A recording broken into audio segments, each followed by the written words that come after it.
Hello super learners, आप सबका स्वागत है यूनिट्स एंड मेजरमेंट के लेक्चर नंबर 2 में। लेक्चर नंबर 1 हम ऑलरेडी कवर कर चुके हैं। आज लेक्चर नंबर 2 करेंगे। लेक्चर नंबर 1 की रिकॉर्डिंग आपको हमारे इस चैनल पे मिल जाएगा, जिस पे आप वीडियो देख रहे हो, इजी लर्निंग सीनियर्स। अगर आप प्लेलिस्ट वाले सेक्शन में चले जाओगे तो क्लास 11 फिजिक्स का एक डेडिकेटेड प्लेलिस्ट बना दिया, और अगर फिजिक्स पढ़ने में तकलीफ हो तो बेसिक मैथ्स वाला वीडियो प्लेलिस्ट जरूर देख लेना। लेक्चर 1 में हमने क्या क्या कवर किया था? लेक्चर 1 में भाई साहब हमने कवर किया था कि यूनिट्स क्या होता है, फिजिक्स क्या होता है, फंडामेंटल क्वांटिटी क्या होता है, डिराइव्ड क्वांटिटी क्या होता है, supplementary units, plane angle, solid angle, दुनियादारी। लेक्चर नंबर 2 में हम बात करेंगे कि पैरेलैक्स मेथड क्या होता है, मेजरमेंट ऑफ लेंथ कैसे करते हैं, बहुत लंबा लेंथ है तो कैसे मेजर करेंगे, छोटा लेंथ कैसे मेजर करेंगे, मास को कैसे मेजर करेंगे, बड़े मास को कैसे मेजर करेंगे, छोटे मास को कैसे मेजर करेंगे, 1 किलो इतना ही क्यों होता है, टाइम को कैसे मेजर करेंगे, 1 सेकेंड मतलब इतना ही क्यों, ये 1 सेकेंड क्यों है, इससे ज्यादा क्यों नहीं है। इन सभी चीजों के बारे में बड़ा ही संक्षेप में बात करेंगे, डिटेल में बात करेंगे इस लेक्चर क्रमांक 2 में। मेरी एक छोटी सी गुजारिश है, अगर चैनल पर नए हो तो बहुत सारी चीजें तुम्हारे लिए अपलोड होने वाली हैं इस चैनल पे, जो जैसा कि आप देख रहे हो, तो इजी लर्निंग सीनियर्स को डेफिनेटली आप सब्सक्राइब करें। और my name is Shubham Jha, an educator by choice, a certified memory coach, creative learner, and हाँ, तुम सबका प्यारा भाई। लाइक का बटन दबा दो और शुरू करते हैं भाई। अब देखो, पढ़ना तो ठीक है, लेकिन बच्चे अक्सर पूछते हैं नोट्स कहां मिलेगा, तो ये हमारा डेडिकेटेड टेलीग्राम चैनल है, इसको भी आप ज्वाइन कर सकते हो 11-12 के लिए। इजी लर्निंग का एक एप्लीकेशन भी है, प्ले स्टोर से डाउनलोड हो जाएगा, लिंक मैं डिस्क्रिप्शन में डाल दूंगा, वेबसाइट वगैरह सबका। तो वहां से डाउनलोड करने के बाद आपको, जब आप साइन अप कर लोगे, तो फ्री मटेरियल्स में आपको जाना है। वहां पे क्लास 9, 10, 11, 12 सबके कोर्सेज बने हुए फ्री ऑफ कॉस्ट। क्लास 11 वाले कोर्स में मैं अपने नोट्स अपडेट करते चल रहा हूं, तो वहां से भी आप जाकर के ले सकते हो, वहां से भी आपका काम हो जाएगा। ये अपडेट होता रहता है, तो जल्दी जाकर के ले लीजिए। चलिए, अगर आपको कोई भी चीज जानने के एप्लीकेशन को एक्चुअली यूज कैसे करते हैं, तो चैट वाले सेक्शन पे क्लिक करना, आप एक व्हाट्सएप पे रिडायरेक्ट हो जाओगे। वहां पे बिल्कुल आपको यही मैसेज टाइप करना, how to use this app. अगर ये दिखे तो इस पे क्लिक कर देना। एक बार आप करते हो, आपको एक रिप्लाई आ जाएगा कि एप्लीकेशन कैसे यूज करना है। चलिए, थैंक यू सो मच। बाकी जो एप्लीकेशन है आप खुद एक्सप्लोर कर लेना, बहुत सारी फ्री चीजें हैं, बहुत सारी पेड चीजें हैं, आपको एक्सप्लोर करना है। कमेंट में एक चीज लिख दो, 11th में मचा देंगे। देखो, 11th स्टैंडर्ड 12th स्टैंडर्ड से भी ज्यादा इंपॉर्टेंट है, ऐसा मेरा मानना है, ठीक है ना, और आपका भी समय के साथ ये मानना हो जाएगा। तो नीचे कमेंट में लिख दो 11th में मचा देंगे, लाइक का बटन दबा दो, और पैरालेक्स मेथड शुरू करते हैं। ये क्या हो गया भैया, ठेंगा दिखा रहे हो? अरे नहीं, ठेंगा नहीं दिखा रहा हूं, मैं क्या कह रहा हूं, अपने एक आंख को बंद करो, बंद करो ऐसे, और अपनी उंगलियों को किसी एक ऑब्जेक्ट के ऊपर पॉइंट करो। फॉर एग्जाम्पल, तुम्हारे घर के आगे कुछ तो रखा होगा ना, एक मटका, एक टेबल, एक फोटो फ्रेम, कुछ तो होगा। वहां पे एक उंगली ऐसे बंद करके, आंख बंद करके ऐसे देखो, उस पर बिल्कुल पॉइंट करके। चलो, तुमने देखा, बहुत बढ़िया, एकदम सेंटर में लेके आना है, ठीक है। अच्छा, अब क्या करो, मान लो कि तुम इस ऑब्जेक्ट को देख रहे थे, बिल्कुल तुमने ऐसे रख लिया अपना उंगली इस कोने में। अब क्या करो, दूसरा आंख बंद करो, पहला वाला खोल लो, मतलब you. Oh my God, what happened? हाथ तो नहीं हिलाया, पर हाथ तो हिल गया। समझ रहे हो तुम मेरी बात? क्यों हिला? सवाल क्या है, क्यों हिला? हुआ क्या कि तुमने अपनी उंगली को ऐसा रखा था, जब आंख चेंज किया तो इधर आ गया। ये क्या हो गया भाई, ये शिफ्ट क्या है? वैसे इसको लैटरल शिफ्ट कहते हैं, पर ये शिफ्ट है क्या, इसके बारे में जानेंगे इसी वीडियो के अंदर। इस सब को समझने के लिए हमें थोड़ा सा ना पैरेलैक्स मेथड को समझना पड़ेगा। भैया वैसे ये बता दो, ये जो शिफ्ट हुआ है ये क्यों हुआ है? तेरी आंखें, दोनों आंखें, उसके बीच में है गैप, इसके कारण। समझ में आया? मतलब दूर, दोनों आंखें दूर है ना भाई, सिंपल रीजन ये है। इन्हीं चीजों के बारे में थोड़ा साइंटिफिकली, फिजिक्स की तरीके से हम पढ़ते हैं पैरेलैक्स मेथड में। तो पैरेलैक्स मेथड क्या कहता है? The apparent change in the position. अब देखो, क्या सच में ये डब्बा, मेरा हाथ यहां से यहां आ गया? नहीं, मेरा हाथ तो वहीं पे है, लेकिन जो पोजीशन है वो उसमें बदलाव आया है, तो एपरेंट चेंज उसी को बोलते हैं। जैसे देखो, मैंने यहां पे मेरा हाथ एकदम सेंटर पे रखा था उंगली को, लेकिन जब मैंने अपने लेफ्ट आई से देख रहा था तो ऐसा था, लेकिन जब राइट आई से देखा तो कुछ ऐसा हो गया। तो मेरा जो उंगली है उसका पोजीशन चेंज हुआ है। इस चेंज को एपेरेंट चेंज बोलते हैं of an object due to change in the position of the observer. अब तुमने जो ऑब्जर्वर हो, तुम जो कि ऑब्जर्वर हो, तुम्हारा पोजीशन पहले तुम इस आंख से देख रहा था, अब तुम इस आंख से देखो, तुम्हारा देखने का पोजीशन चेंज हुआ है। इसी को हम बोलते हैं पैरालेक्स। ऑब्जर्वर ने अगर पोजीशन बदला देखने का, तो जो रिजल्ट है, जो हमारा ऑब्जेक्ट जहां पे दिख रहा है, उसका भी पोजीशन चेंज हो जाता है। इसी चीज को पैरालेक्स में बोलते हैं। अब इसी चीज का इस्तेमाल करके हम यहां बैठे बैठे तारा कितना दूर है, चांद कितना दूर है, चांद कितना दूर है, सूरज कितना दूर है, सब बता सकते हैं। समझाता हूं मैं तुमको, बहुत सरल शब्दों में समझाता हूं। जैसे कि मान लो ये कोई तो क्या है, प्लेनेट है मान लो, और ये है पृथ्वी, तो बोलेगा मैं नहीं मानता ये पृथ्वी है, बट मानना पड़ेगा, ठीक है ना। तो मान लो ये है पृथ्वी, ये है प्लेनेट, और यहाँ पे एक ऑब्जर्वेटरी O1 है, यहाँ पे ऑब्जर्वेटरी O2 है मान लो। भैया ये ऑब्जर्वेटरी का काम क्या है? ऑब्जर्वेटरी का काम है ऑब्जर्व करते रहना। तो भाई इस प्लेनेट को ये देख रहा है, अब हम क्या करेंगे, एक लाइन मार देंगे दोनों के बीच में, जैसे दो आंखें, समझ रहे हो दोनों आंखें हैं, तो दोनों आंखों के बीच में एक डिस्टेंस था ना, तो मैं कहता हूं ये दोनों ऑब्जर्वेटरी के बीच का डिस्टेंस है बी। बोलने में क्या जा रहा है, 2 सेंटीमीटर, 4 सेंटीमीटर, 400 किलोमीटर, कुछ भी हो सकता है ये भी, लेकिन मैं कह रहा हूं मान लो बी दूरी पे है दोनों एक दूसरे से। अब यहां से एक लाइन बनाओ, सीधे सेंटर तक बना लो या फिर किसी एक पॉइंट तक बना लो। कह रहे हो यहां से मुझे ये दिख रहा है, यहां से इसको बोलता हूं मैं डी, ये जो डिस्टेंस है इसको मैं कैपिटल डी बोल देता हूं। तो बोलेगे सर मैं डी नहीं बोलना चाहता, मैं तो इसको एक्स बोल। कोई बात नहीं, तुम एक्स बोलो डी बोलो, इतना फर्क नहीं पड़ रहा है, बट तुमने इसको डी बोल दिया क्योंकि हमारी टेक्स्ट बुक में लिखा हुआ है, ठीक है। यहां से यहां तक का भी डिस्टेंस क्या होगा, देखने से क्या लग रहा है तुम्हें, डी ही होगा, समझ रहे हो। अच्छा मैं क्या कह रहा हूं, मान लो कि ये सेंटर ऑफ द सर्कल है, मानने में क्या जा, तो सर ये डायमीटर जैसा लग रहा है, अरे रेडियस जैसा लग रहा है सही में बोले तो, ठीक है ना। ओके तो मान लो ये सेंटर है, तो इसको यूं घुमा दो ऐसे, तो क्या होगा, मान लो कि यहाँ पे बीच में कुछ एंगल बन रहा है थीटा, दोनों जॉइंट हो रहा है वहां पे, और मैं यहाँ पे यूं घुमा के एक आर्क सा बना लेता हूँ, ठीक है ना, मैं ऐसे एक आर्क सा बना लेता हूँ, तो मुझे कुछ कोन जैसी चीजें दिख रही हैं। ओके अब तुम्हें एक मानने वाली बात मैं बोल रहा हूँ, जो तुम्हें मानना है, अजूम करना है, क्या अजूम करना है तुम्हें, कि इसका लेंथ जो है वो एल है, ये जो आर्क है हमारा इसका लेंथ है एल। अब अगर मैं इसको एक सर्कल की तरह देखूं बड़े से, मान लो मेरा थोड़ा सेंटर इधर आ गया, बट अगर मैं इसको एक बड़े से सर्कल की तरह देखूं, तो ये जो आर्क है एल, इस आर्क का मैं लेंथ निकाल सकता हूं। लेक्चर नंबर 1 में सिखाया था प्लेन एंगल वाली बात, लेकिन एक मानने वाली बात कि एल जो है वो बी के बराबर है, नियरली इक्वल। तो बोलेगे मैं नहीं मानता, अरे मानोगे नहीं तो आगे नहीं बढ़ पाओगे, समझ रहे हो। तो L is nearly equal to B, मतलब मान लो कि अगर एल जो हमारा कैपिटल एल है अगर वो 5 आ रहा है, तो जो हमारा बी है वो कुछ 4.9 वगैरह कुछ ऐसा आएगा। ओके नियरली इक्वल है ऐसा हम मान के चल रहे हैं। ओके नियरली इक्वल, ओके ठीक है, मतलब एल के जगह बी डालो, बी के जगह एल डालो, बात वही है, बढ़िया है। ओके लेकिन जो डी है वो बी से बहुत बड़ा है, मानते हो, very very very very large as compare to B. ये जो डी वाला डिस्टेंस है मेरा, ये वाला, ये तो भाई एल से भी और बी से भी, एल और बी तो एक ही आपस में बदला जा सकता है, तो बहुत बड़ा है। चलो ठीक है, ये भी हमने मान लिया, ये बस टेक्स्ट बुक में लिखा हुआ है तो मैं तुमको इसका मतलब बता रहा हूं, खैर इसका इतना सिग्निफिकेंस यहाँ पे नहीं रहने वाला, हम सीधे फॉर्मूला यूज करेंगे। अब तुमको ये थीटा एंगल की वैल्यू निकालनी है। अब ये थीटा एंगल क्या है, ये एक प्लेन एंगल है, तो अगर तुम्हें प्लेन एंगल का फॉर्मूला याद होगा तो क्या था, arc length divide by radius. अब मान लो कि ये पूरा बड़ा सा सर्कल है, ये अगर आगे जाकर के एक ऐसा बड़ा सर्कल बनता है, तो रेडियस क्या होगा तुम्हारा इस सर्कल का, सेंटर तो ये है, तो भाई साहब रेडियस तो इसका कैपिटल डी होगा। ओके नाइस, तो आर्क लेंथ क्या है भैया, आर्क लेंथ तो मेरा एल होगा, सिंपल है ना, तो डाल दो वैल्यू, रेडियस मेरा आर्क लेंथ मेरा एल होगा और रेडियस मेरा क्या है, डी है। अब मैंने तुम्हें कहा था कि एल को तुम बी से बदल सकते हो, ठीक है ना, तो D is equal to B, L के जगह बी लिख दिया और डिवाइड बाई थीटा। अब यहां पे हुआ क्या, तुम देखो मैंने यहां पे किया क्या, दो स्टेप मैंने साथ में कर दिया। मैं कह रहा हूं कि एल के जगह मैं बी लिख सकता हूं और यहां नीचे डी है।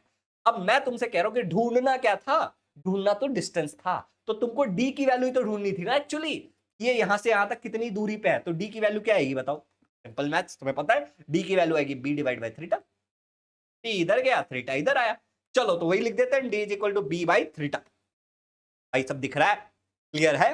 ओके तो ये हमारा हो गया इसका आंसर, कि हम ये डिस्टेंस निकाल सकते हैं b डिवाइड बाई थीटा, मतलब अगर मुझे ये या फिर इसकी वैल्यू पता हो और ये अगर एंगल पता हो तो मैं डिस्टेंस निकाल सकता हूं। तो बोलोगे इसका इस्तेमाल कहां करेंगे, न्यूमेरिकल सॉल्व करने के टाइम। भैया एग्जैक्टली कैसे यूज करेंगे, जब न्यूमेरिकल सॉल्व करेंगे तो एग्जैक्टली समझ में आ जाएगा, वाली कोई बात ही नहीं है। इसका चलो एक और एप्लीकेशन देखते हैं, इसके मल्टीपल एप्लीकेशन दिए हुए हैं। अब हम बोल रहे हैं कि measurement of distance to star. भाई मैंने प्लैनेट को मेजर कर लिया मेरे पास का, अब मुझे स्टार की दूरी जो नापनी है। अब देखो, twinkle twinkle little little star, how I wonder what you are, up above the world so high like a diamond in the sky. Stars हमसे बहुत दूर होते हैं, और जो सबसे नजदीकी स्टार है हमसे उसको हम बोलते हैं सन, सूरज। अगर तुम्हें जीवन में पहली बार पता चल रहा है कि सूरज भी एक स्टार है तुम्हारे क्लास में अगर कोई सूरज है तो तुम उसको स्टार कंसीडर कर सकते हो, तुमसे सबसे नजदीकी स्टार। ओके एनीवे, तो sun is the star which is closest to the earth. पृथ्वी से सबसे करीबी स्टार जो है वो है सन। अब फिर भी जो सबसे करीबी स्टार है वो भी हमसे कितनी दूरी पे है तुम्हें पता है, the next closest star is at a distance of 4.29 light years, मतलब सन के बाद जो हमारा क्लोजेस्ट स्टार है, वैसे सन की जो पता है मैंने बोला वो तुम पता करो समझ रहे हो, ठीक है। उसके बाद जो हमारा नियरेस्ट स्टार है वो हमारे से 4.29 लाइट ईयर्स, अभी मेरे को मालूम है, जैसे ऐसा कुछ पढ़ो ना, लाइट बैच में मैं पढ़ाता हूँ ना अपने उड़ान बैच में, तो मुझे पता है जैसे लाइट ईयर वाइट ईयर बोलो बच्चे तो व्हाट इज लाइट ईयर, मेरे को पता था, इसीलिए मैं लिख के लाया हूं कि लाइट ईयर का मतलब क्या होता है। देखो, लाइट ईयर का बहुत बेसिक सा मतलब है, क्या है इसका मतलब, लाइट ईयर का जो बेसिक मतलब है वो है कि लाइट रेज एक साल में, एक ईयर में कितना डिस्टेंस कवर करती है। मतलब मान लो कि यहां से तुमने एक लाइट रे छोड़ा, तो अगले 365 डे में वो कहां तक पहुंचेगा। मान लो वो 50 लाख किलोमीटर पहुंच गया, तो ये उसकी वैल्यू हो गई, मान लो। तो पॉइंट क्या है कि लाइट ईयर क्या है भाई, लाइट ईयर तो बेसिकली डिस्टेंस, बहुत दूर का डिस्टेंस मेजर करने का एक तरीका। तो हम लाइट ईयर से मेजर क्या कर रहे हैं, डिस्टेंस मेजर कर रहे हैं। क्वेश्चन पूछूंगा थोड़ी देर में तुमसे, ठीक है। तो लाइट ईयर से हम डिस्टेंस मेजर करते हैं, और हम क्या बोलते हैं कि लाइट रे को एक साल में कितनी दूरी तक लाइट रे जा सकता है, उसको हम लाइट ईयर बोलते हैं, ठीक है। चलो, एक सेकंड में by the way light 3 lakh kilometre जा सकता है। तो तुम मुझे बताओ, एक सेकंड में अगर लाइट 3 लाख किलोमीटर जा सकता है, तो भाई एक साल में कितने सेकंड होंगे, तो सब मल्टीप्लाई कर लो ओके, चलिए। अब बात ऐसी है कि हमें निकालना है दूरी नियरेस्ट स्टार की। वैसे बाय द वे हम सन को नियरेस्ट स्टार नहीं मान रहे, हम कोई और स्टार मान के चलते हैं जो दूसरा वाला है, ठीक है। तो दूसरा वाला स्टार मान लो हम, ये हमारा सन है। तुम बोलोगे सर हमने पढ़ा था Kepler's law, sun is not at the center. Imagine करो हमारे अंडरस्टैंडिंग के लिए कि हमने कुछ ऐसा घेराबंदी किया है, ओके। अब तुम ऐसा समझो कि जो स्टार है वो कहीं इस तरफ होगा ऊपर, लेकिन पृथ्वी क्या होती है बताओ मुझे, पृथ्वी यहाँ पे घूमते रहती है ना, जस्ट इमेजिन, ओके, कि पृथ्वी हमारी ऐसे घूमते रहती है, ओके, घूमते रह रही है, मस्त घूम रही है हमारी पृथ्वी, ओके, नाइस, घूमिंग घूमिंग घूमिंग, घूमते घूमते कभी इधर पहुंचेगी, घूमते घूमते कभी इधर पहुंचेगी, टू एक्सट्रीम पोजीशन, मानते हो, हमारी पृथ्वी दो एक्सट्रीम पोजीशन पे है। और अब हमें दिखा वो तारा, ओके, और आएगा तारा, टेंशन मत लो, ऊपर आया तारा, तुमको तारा देखने की बात जानती थी, चलो देखो, ठीक है ना, चांद तारे में तुम्हें बहुत इंटरेस्ट है। एनीवे, अब यहां पे ध्यान से सुनो कि यहां से यहां तक की जो दूरी है 1 एस्ट्रोनॉमिकल यूनिट है। तुम बोलोगे अब ये क्या चीज है भैया 1 एस्ट्रोनॉमिकल यूनिट, इसके बारे में थोड़ी देर बाद चर्चा करेंगे। अभी के लिए मान के चलो कि यहां से यहां तक की दूरी 1 एस्ट्रोनॉमिकल यूनिट है, तो ऑब्वियसली ये भी बराबर ही दिख रहा है, तो ये भी 1 एस्ट्रोनॉमिकल यूनिट होगा। कुल मिला के हम कह सकते हैं कि ये पूरा हो गया 2 एस्ट्रोनॉमिकल यूनिट, ठीक है। चलिए, बहुत बढ़िया, ओके। अब यहां से एक लाइन बनाओ, ये मान लो तुम्हारा ऑब्जर्वेटरी 1 है जैसा पहले था, अब वही वही खेल वही है, समझ रहे हो ना। नीचे का ये सब माल मटेरियल अगर हटा दोगे तो तुमको समझ में आ जाएगा, ऊपर पहले प्लेनेट था, तारा है, और दो अलग जगह से मेजर कर रहे हैं। तो यहां से तुम मेजर करो, इसको अब की बार आर बोल लो, टेक्स्ट बुक में लिखा है, इसके लिए तुम डी भी बुला सकते हो, कोई दिक्कत वाली। ओके, यहां से यहां तक को फिर से आर बोलोगे, यहां पे कुछ एंगल बनेगा, लेट्स से थीटा, तुमको प्लेन एंगल ढूंढना है, दैट्स इट। अब आगे का तुमको आता है। अब यहां पे ध्यान से देखो कि ये जो आर्क बन रहा है अब की बार, ये जो आर्क अब की बार बन रहा है वो नियरली 2 एस्ट्रोनॉमिकल यूनिट होगा। एस इसकी वैल्यू है, और एस की वैल्यू नियरली 2 एस्ट्रोनॉमिकल यूनिट होगा। मैं इसको एस बोल देता हूं, ये आर्क को मैं पहले एल बोल रहा था, बी बोल रहा था, अब की बार मैं एस बोल रहा हूं, ठीक है ना। नोटेशन बदला, पहले यहां पे डी था, यहां पे एल था, अब की बार आर है, एस, ठीक है। तो देखो मैं क्या कह रहा हूं कि ये जो दूरी है 1 + 1 कितना होगा, 2 होगा, तो नियरली 2 एस्ट्रोनॉमिकल यूनिट है। एस्ट्रोनॉमिकल यूनिट क्या होता है थोड़ी देर में बात करेंगे।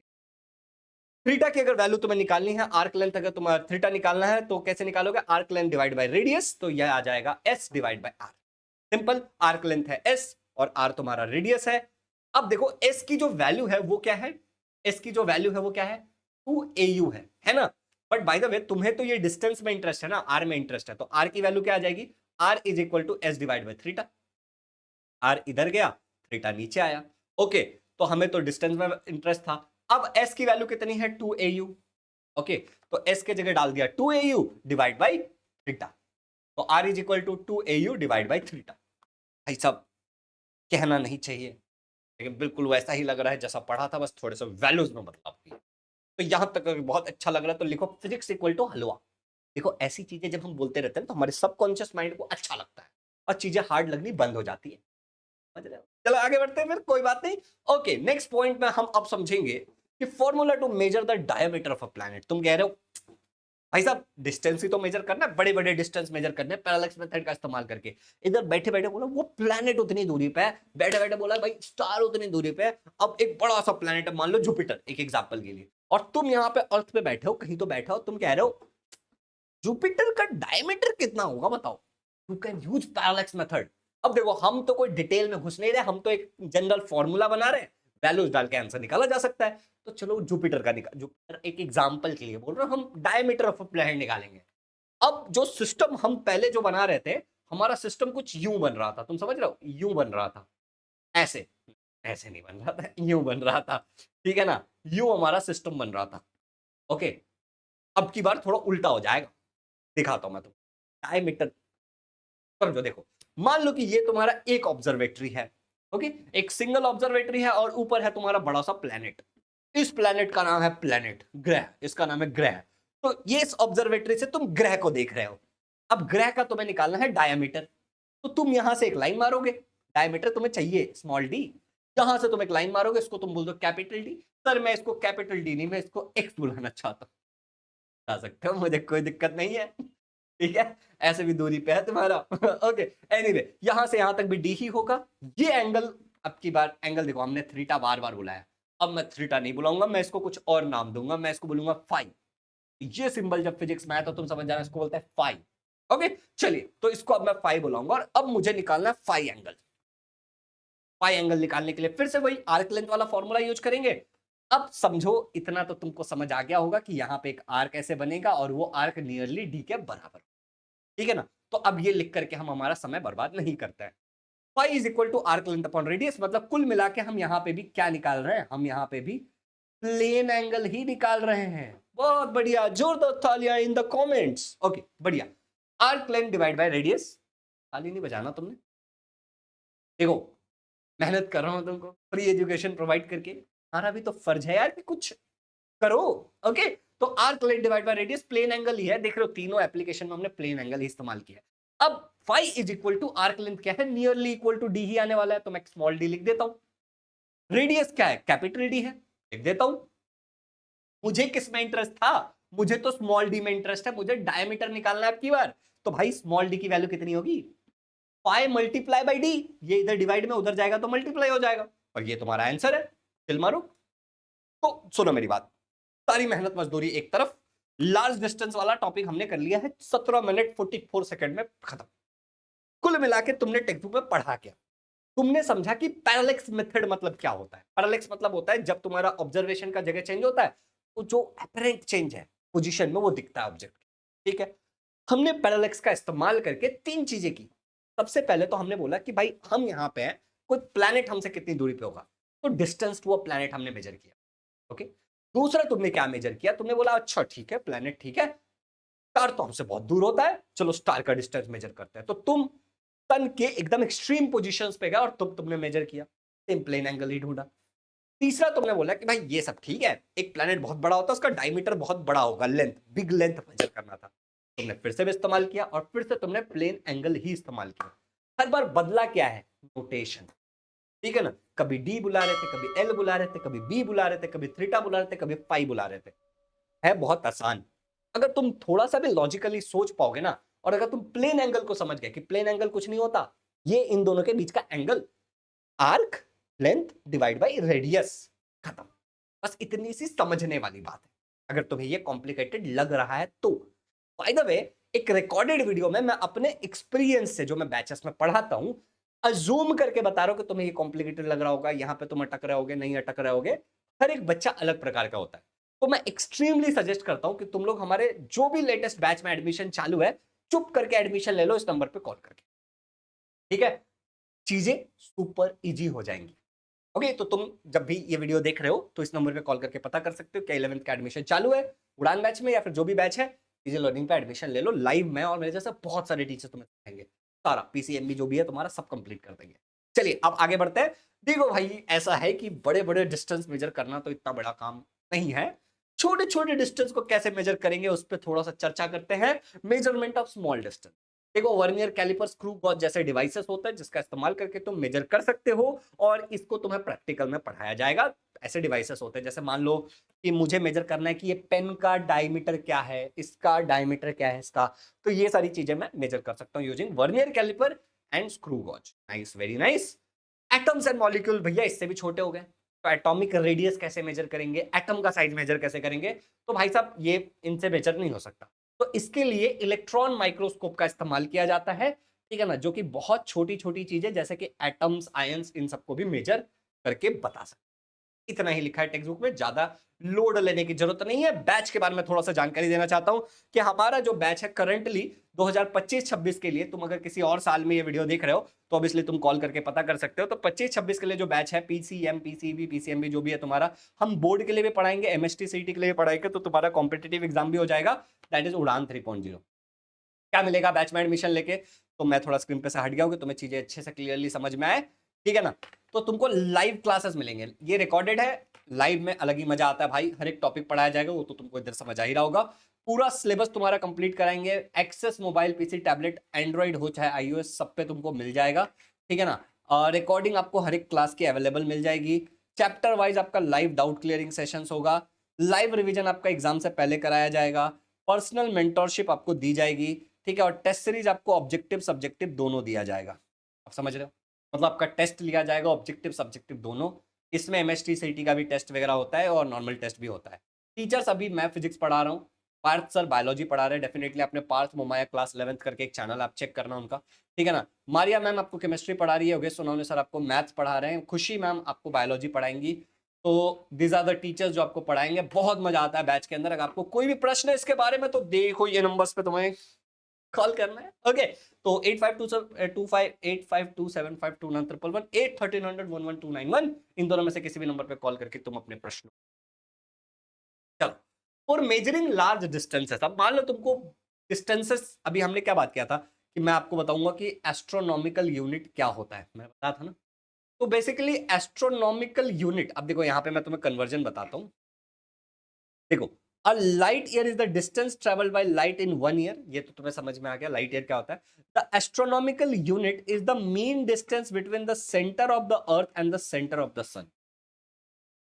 समझ रहे, सेंटर ऑफ द अर्थ ये है मान लो, और ये सन का सेंटर है, तो इनके बीच का जो मीन डिस्टेंस आएगा। अब तुम बोलोगे सर मीन डिस्टेंस मतलब, देखो तुमने अगर केप्लर्स थर्ड लॉ अच्छे से पढ़ा होगा या सेकंड लॉ, तो तुमको पता होगा कि ये यहाँ पे ना, ये 10th में पढ़ते बच्चे, ये सन है और मान लो ये प्लेनेट है अर्थ, तो अर्थ यहाँ पे है तो इतनी डिस्टेंस हो गई, अर्थ यहाँ पे है तो इतनी डिस्टेंस हो गई, अर्थ यहाँ पे है तो इतनी डिस्टेंस हो गई, तो ये R1 हो गया, मान लो ये R2 हो गया, ये मान लो R3 हो गया, ये मान लो R4 हो गया, ये मान लो R5 हो गया, ठीक है ना।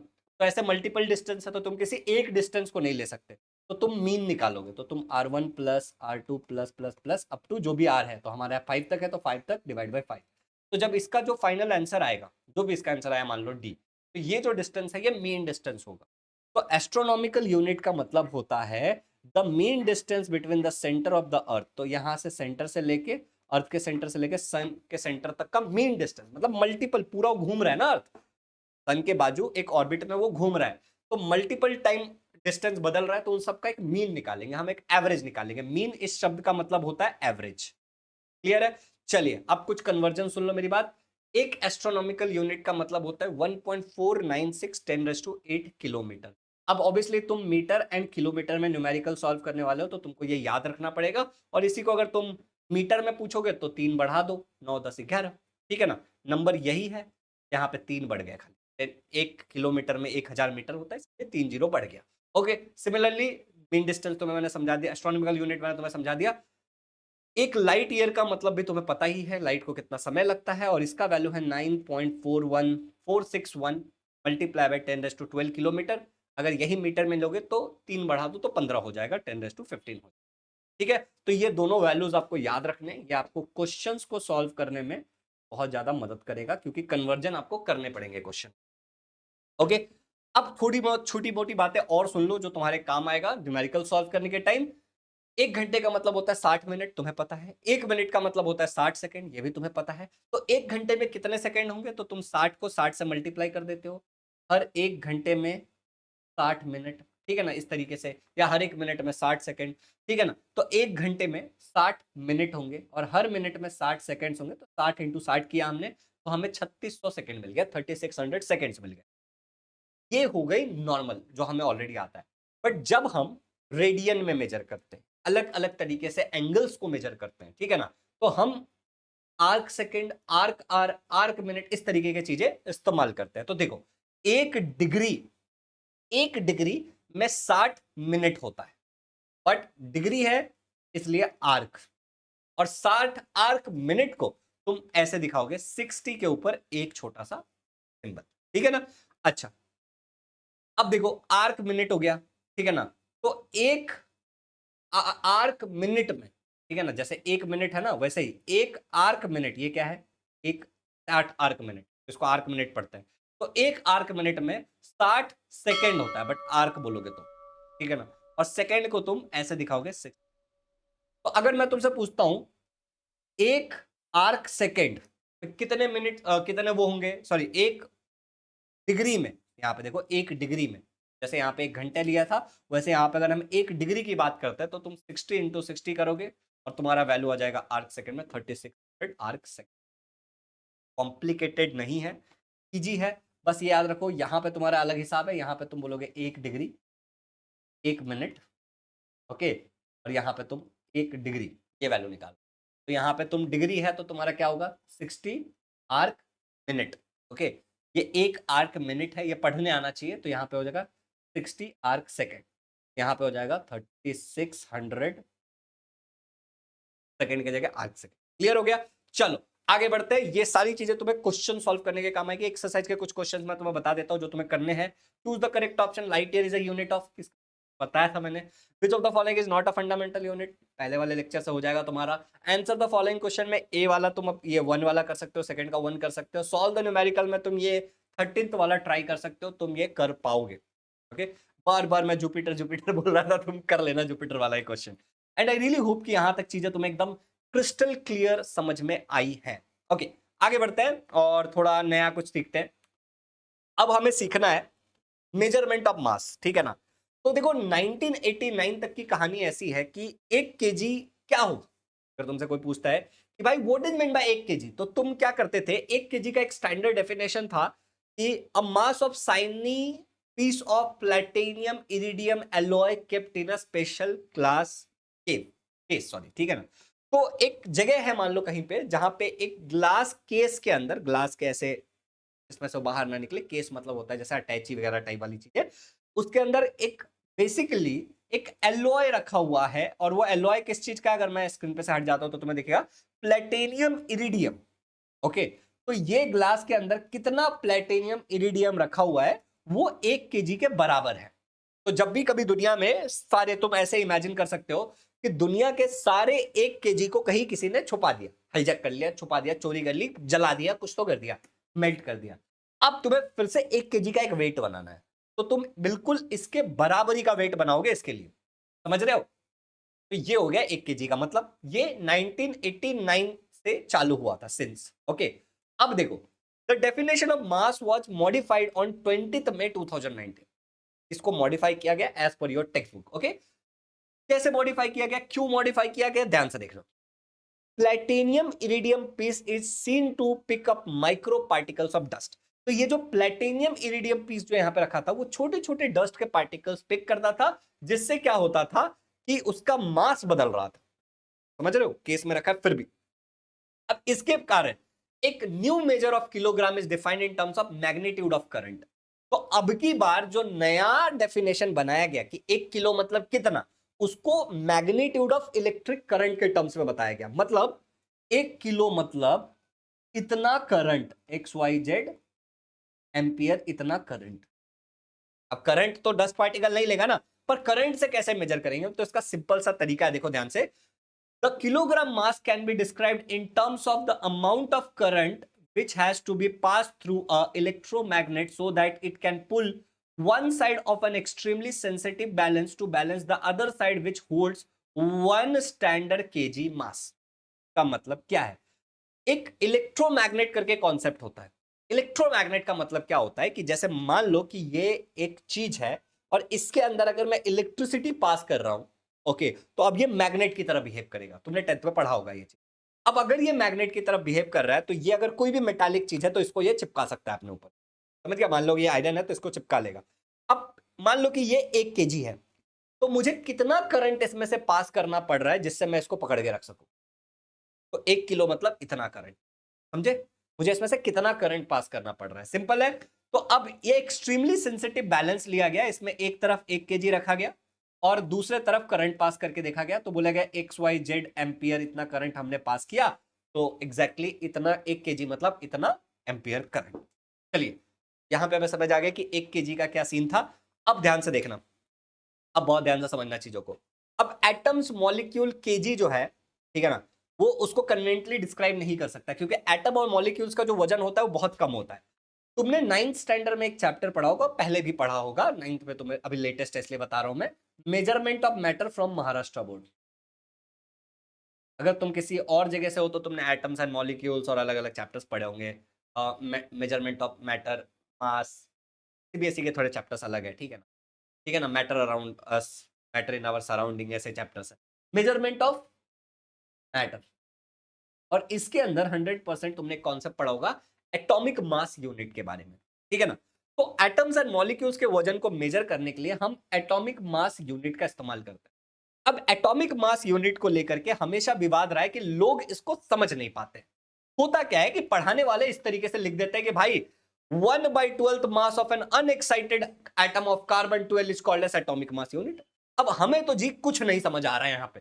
1/12 का मतलब हो गया 1/12, एक को 12 हिस्से में डिवाइड करो। मैं थोड़ा सिंप्लीफाई करने की कोशिश कर रहा हूँ कि तुम्हें कुछ कुछ समझ में है, ठीक है ना, but still I will give you a very simple example.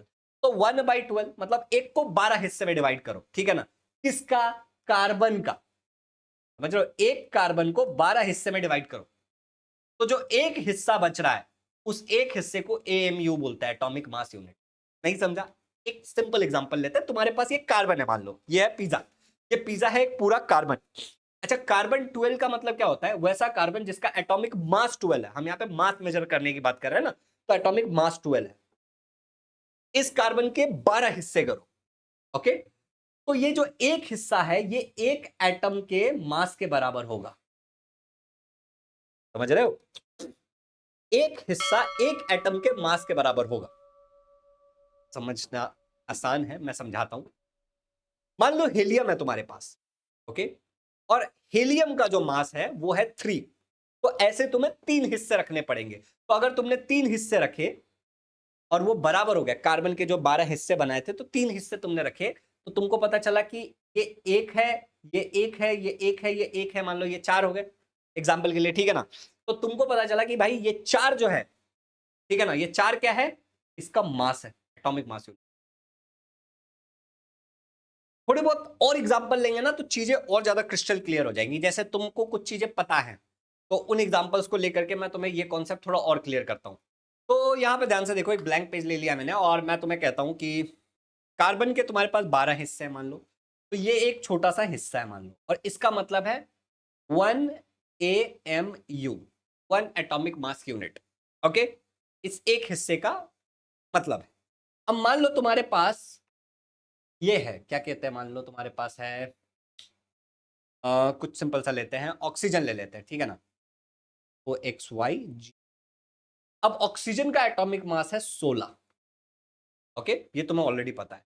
तो तुम्हारे पास मान लो एक वेइंग कार्ट है, ओके, इस वेइंग कार्ट में तुमने एक तरफ रख दिया ऑक्सीजन, तो इस तरफ तुमको ऐसे 16 टुकड़े रखने पड़ेंगे। समझ रहे हो? ये 16 टुकड़े जब तुम रखोगे तो ये इक्वल होगा, और ये इक्वल हो रहा है, इसका मतलब ये है इसका जो वजन है, ऑक्सीजन का वजन होता है 16 AMU, क्योंकि तुमने 16 AMU रखा है यहां पे।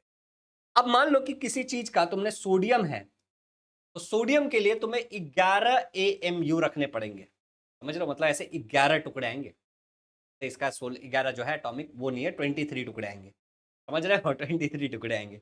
तो मान लो अगर मैं किसी चीज के लिए मुझे 102 ऐसे AMU रखने पड़ रहे हैं, तो तुम क्या बोल सकते हो कि इसका एटॉमिक मास क्या है? 102 है। समझे? तो atomic mass unit is a very simple concept, लोगों ने कॉम्प्लिकेटेड बना रखा है। बस इतना तुम समझना कि छोटे से एटम का मास मेजर करने के लिए हम इस्तेमाल करते हैं कि कार्बन के कितने टुकड़े रखने पड़ेंगे। अगर एक पूरे कार्बन के मैं 12 टुकड़े कर देता हूं तो ऐसे कितने छोटे छोटे टुकड़े रखने पड़ेंगे। ओके, चलिए आगे बढ़ते हैं। यहां पे ये क्लियर हो गया। तो मेजरमेंट ऑफ टाइम मेरा सबसे फेवरेट। तो हमें पता है कि ऐसा यूनिट ऑफ टाइम सेकेंड है। एक दिन मतलब होता है 24 घंटा, एक घंटे का मतलब होता है 60 मिनट, और एक मिनट का मतलब होता है 60 सेकेंड। ये अब हमें पता है, लेकिन इससे पहले, ठीक है ना, इससे पहले दुनिया में कुछ अलग ही चलता था। सूरज उगने से लेकर डूबने तक का, ठीक है ना, वो एक आर ग्लास यूज करते थे, उसमें रेत होता था, पलट करके रख देते थे, तो अलग तरीके से टाइम को मेजर किया जाता था, ठीक है ना। अब हमें ये स्टैंडर्ड चीजें पता है कि टाइम को हम ऐसे मेजर करते हैं। तो अगर मैं तुमसे पूछता हूं कि एक दिन के अंदर कितने सेकंड होते हैं, ठीक है ना, तो एक दिन के अंदर होता है 24 घंटा, हर घंटे में होता है 60 मिनट, और हर मिनट के अंदर होता है 60 सेकंड। तो आपस में मल्टीप्लाई करके 86400 सेकेंड्स होंगे। कितने हो जाएंगे? 86,400 सेकेंड्स हो जाएंगे।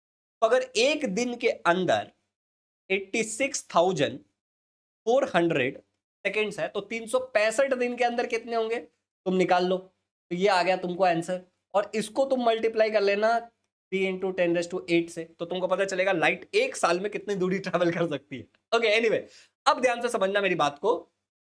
अब ये चीज तो बाद में आई, लेकिन ये आई कैसे? तो इसको आने के पीछे का सिस्टम ऐसा था, to get more standard and non varying constant, हमें पता करना था कि एक सेकंड की वैल्यू कितनी होती है। ओके, तो हमने क्या किया, सीजियम एटॉमिक क्लॉक बनाया। अब इसके ऊपर बहुत इवोल्यूशन हुआ है, धीरे धीरे धीरे धीरे चीजें बदली है। हम हमारे टेक्स्ट बुक की माने तो हमारे टेक्स्ट बुक में जो लिखा मैं वो बता रहा हूं आपको। सीजियम एटॉमिक क्लॉक का इस्तेमाल किया गया। अब ये सीजियम एटॉमिक क्लॉक में एक सेकंड का मतलब क्या होता है तुम समझना। एक सेकेंड का मतलब होता है, और हम सीजियम एटॉमिक क्लॉक क्यों यूज कर रहे हैं, कि हमें और ज्यादा more standard and non varying constant unit मिले फॉर मेजरमेंट ऑफ टाइम। मतलब समय का मेजरमेंट, कभी देखो, कभी दिन छोटा होता है, कभी दिन बड़ा होता है। ओके, किसी और चीज का तुम इस्तेमाल करोगे तो शायद होल छोटा हो जाए, बढ़ जाए, वो डस्ट पार्टिकल छोटे हो जाए टूट टूट के, तो वो वैरी करता रहेगा। तो तुम्हें ऐसा कुछ चाहिए था जो वैरी ना करे, जिसपे हम रिलाई कर सके कि हाँ भाई एक सेकंड का मतलब इतना ही। तो हमने सीजियम एटॉमिक क्लॉक बनाया। अब सीजियम एटॉमिक क्लॉक में होता क्या है कि एक सेकंड के अंदर जो तुम्हारा सीजियम है, ठीक है ना, वो 9192363177 इतने वाइब्रेशन करता है। ओके, एक सेकंड उस समय को हम बोलेंगे जब मेरा जो ये सीजियम 133 एटम है, जो कि बेसिकली एक आइसोटोप है, ठीक है ना, सीजियम 133 जो हमारा आइसोटोप है, एटम है, ठीक है ना, उसको इतने वाइब्रेशंस करने पड़ेंगे। अच्छा, ये कौन सा रेडिएशन इमिट करता है? तो माइक्रोवेव, ठीक है ना, emitted during a transition between two hyperfine states of the atom. तुम बोलोगे ये सर, ये इसका मतलब क्या है? अच्छा, यहां पे एक चीज तो तुम ऐसे समझो कि इतनी वाइब्रेशंस हो रही हैं, किसकी? इस वेव की। वेव कौन सा है? माइक्रोवेव। तो तुम ऐसे इमेजिन कर सकते हो इसको कि ये सीजियम एटॉमिक एटम है, बेसिकली मान लो ना, सीजियम है ये, मान लो, ठीक है ना, सीजियम 133 एटम है। अब होता क्या है समझना, कि ये जो हमारा इलेक्ट्रॉन है, अगर ये इलेक्ट्रॉन यहां से यहां आएगा, ओके, तो ये क्या करेगा? कुछ एनर्जी लूज करेगा। और अगर ये एटम यहां से यहां जाएगा तो ये कुछ एनर्जी गेन करेगा। मतलब जब ये लेवल्स ऊपर नीचे होते हैं, मतलब जो एटम, इलेक्ट्रॉन है एटम के अंदर, जब वो ऊपर जाता है या फिर जब वो नीचे आता है, तो वो आइदर एनर्जी गेन करेगा या तो एनर्जी लूज करेगा। अब यहां पे ऐसा कहा जा रहा है कि जो सीजियम 133 का एटम है, जब वो अपने स्टेट को बदलता है, ठीक है ना, transition between two hyper fine states, मतलब एक सेल से दूसरे सेल पे जा रहा है, समझ रहे हो?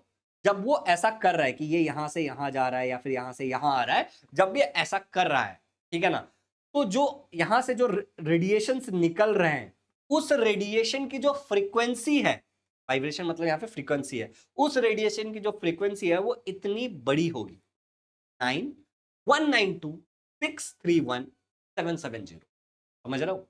तो एक सेकेंड के अंदर जो यहां से निकलने वाली माइक्रोवेव की फ्रीक्वेंसी है, जब ये अपने हाइपरफाइन स्टेट को चेंज कर रहा है, तो वो इतनी बड़ी होगी। और तुम बोलोगे सर, तो क्या ये कभी चेंज नहीं हो सकता? ऑब्वियसली ये चेंज हो सकता है, बट इसके अंदर एरर आने की जो संभावना है वो है, एक सेकेंड का एरर आएगा ऑलमोस्ट 10 मिलियन ईयर्स में। इसमें एक सेकेंड का एरर 10 मिलियन ईयर्स में आएगा। तो ये बहुत ज्यादा एक्यूरेट नॉन वेरिंग है और इस पे हम रिलाई कर सकते हैं, इस पे हम डिपेंडेंट रह सकते हैं।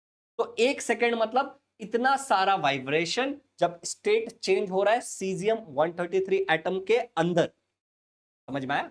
चलो, अब यहां पे एक सवाल उठता है कि सर आपने जो मेजरमेंट ऑफ मास बोला था उसके अंदर आप कार्बन 12 ही क्यों यूज कर रहे हो? तो कार्बन 12 एक ऐसा आइसोटोप है जो एबिडेंटली अवेलेबल है, ठीक है ना, और ये ज्यादा स्टेबल है। ऑलमोस्ट 98% जो कार्बन है वो कार्बन 12 है, इसके लिए हम इस्तेमाल करते हैं। बट एटॉमिक मास यूनिट वाला जो कॉन्सेप्ट था, कार्बन से पहले हाइड्रोजन का इस्तेमाल किया गया था। अगर आप तुम यहाँ पे पढ़ोगे तो तुम्हें पता चलेगा कि कार्बन से पहले ऑक्सीजन और हाइड्रोजन का भी इस्तेमाल किया गया था एटॉमिक मास यूनिट को डिफाइन करने के लिए, बट उतना यूजफुल नहीं रहा। तो कार्बन 12 ज्यादा एक्यूरेट है और हम उसी का इस्तेमाल करते हैं। आई रियली होप कि तुम्हें समझ में आ गया होगा। चीजें बहुत ज्यादा आसान हो जाती हैं जब आप बैच में आके पढ़ते हो। तो आई एक्सट्रीमली रिकमेंड यू कि आप इस वीडियो को शेयर करिए। फ्री में तो चीजें मिलने ही वाली हैं, बट अगर बैच में आ जाओगे तो टेस्ट, आउट क्लियरिंग, ओके, और बहुत सारी चीजें मिलेंगी जिससे तुम्हारी लिए चीजें और ज्यादा सुपर इजी हो जाएंगी। तो अगर तुम ये बैच ज्वाइन कर सकते हो तो डेफिनेटली ज्वाइन करना। इन दोनों में से किसी नंबर पे कॉल करके पता कर सकते हो। डिस्क्रिप्शन में एप्लीकेशन का लिंक है, वेबसाइट का लिंक है, तो वहां से डायरेक्ट भी ज्वाइन कर सकते हो। Thank you so much, smile करो। अब हम मिलते हैं थर्ड लेक्चर में। कंसिस्टेंटली कोशिश करूंगा कि तुम्हारे वीडियोस आते रहें। देखो, I have a lot of responsibility. अगर यहां तक वीडियो देख रहे हो तो मैं थोड़ा सा दिल की बात बताना चाहता हूँ। बैच में हमारे बच्चे होते हैं, उनको बहुत अच्छा पढ़ाता हूँ, तो I have responsibility towards them. इसके अलावा अपनी पर्सनल लाइफ भी होती है। At easy learning we have so many teachers to manage, so many other people to manage, ठीक है ना, देयर आर सिस्टम्स टू, उन सिस्टम्स को सही से काम करवाना है, ठीक है ना। एंड फिर ये एक मेरा शौक है कि मैं बच्चों को फ्री में पढ़ाऊं, ओके, जो मैं अपने अलग अलग यूट्यूब चैनल्स पे कर रहा हूँ। मैं चाहता तो मेरे 1,40,50,000 सब्सक्राइबर एक चैनल पे हैं, वहां पे भी कंटिन्यू कर सकता था। मैं थोड़े ज्यादा पैसे कमाता, थोड़ी ज्यादा पॉपुलैरिटी आती, बट अच्छे से पढ़ाना है। एक चैनल को डेडिकेटेड ऐसा कर देना जिसका सब कुछ डाल दे कि सालों साल अगर सिलेबस चेंज ना हो तो बच्चे के काम आए। इस इरादे से यहाँ पे काम कर रहा हूँ। अगर मैं कंप्लीट ना कर पाऊँ तो पक्का मेरी कोई मजबूरी रही होगी, जानबूझ के मैं ऐसा नहीं कर सकता, क्योंकि मैं सच्चे दिल से करना चाहता हूँ।